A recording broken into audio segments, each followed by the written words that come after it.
Morning. এখন বাজে সকাল 8টা 15। এখন আমি আমার আজকের এই ব্লগটা শুরু করছি। আর আজকে আপনাদেরকে রান্না বান্না দিয়ে শুরু করব ব্লগটা। আমার স্নান হয়ে গেছে, পুজো হয়ে গেছে, গুড মর্নিং বলা হয়ে গেছে। যেহেতু আমার একটা ফেসবুক চ্যানেল আছে, সেখানে আমার গুড মর্নিং এবং আমি ছোটোখাটো কোনো কথা আলোচনা করি সেখানে, সেটা আমার বলা হয়ে গেছে সব বন্ধুদের সঙ্গে। আর এবার রান্নার ব্যবস্থা শুরু হয়ে গেছে, দেখবেন, দাঁড়ান দেখাচ্ছি। এই যে রান্নায় কেটে নিয়েছি কুমড়ো আলু হবে, আর কুমড়ো সেম, আর কুমড়ো আলু ডালের ভাজা হবে। এখানের মধ্যে ছোলাটা একটু সেদ্ধ করে নিয়েছি, ছোলাটা দিয়ে কুমড়োটা করব। ডাল বসিয়েছি, ডালটা হচ্ছে আপনার দিয়ে লাউ দিয়ে ডাল। আর এখানে রুটিতে খাওয়ার জন্য আলু, বরবটি আর পেঁয়াজ এই যে ভেজে নিয়েছি। ভাজাটা দিয়ে কিন্তু রুটি খেতে ভালোই লাগে, কখনো ভেজে খেয়ে দেখবেন।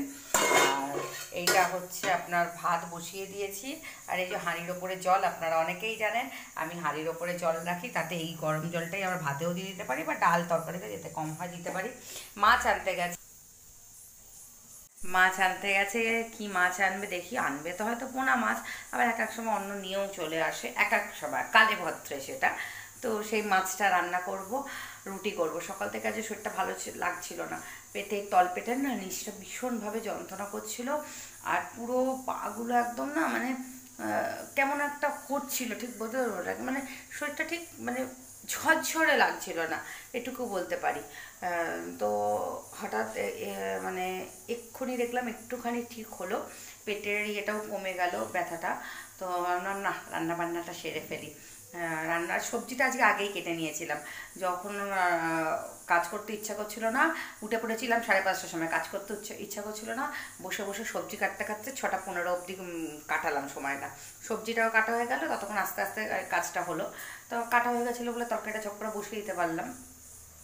তো আজকে একটু বেরোনোর ইচ্ছা নেই, কিন্তু বেরোতে হবে, কারণ মা একটু আজ বেলগাছিয়া বাড়িতে ডাকছে। তো ওই মায়ের সঙ্গে একটু যাবো, একটা ছোট্ট কাজ মায়ের ওখানে দরকার আছে, তাই জন্যে যাবো। কাজটা অনলাইনে হলে বা অন্য কাউকে দিয়ে করাতে গেলে খুবই ভালো হতো, কিন্তু সেটা যেহেতু করতে পারছে না, তো আমাকেই একদম নিজেই প্রেজেন্ট হতে হবে মায়ের কাছে। মানে মায়ের কাছে যাওয়ার ইচ্ছাটা নেই বলবো না, শরীর ভালো লাগছে না, আবার বাসে উঠবো আবার যাবো, মানে এইটা একটা বিরক্ত লাগছে, জামা প্যান্ট পরা, তবুও যাবো। রাস্তা বেরোলে ভিডিও অবশ্যই আপনাদের সঙ্গে শেয়ার করব আমি। ততক্ষণের জন্য ভালো থাকবেন।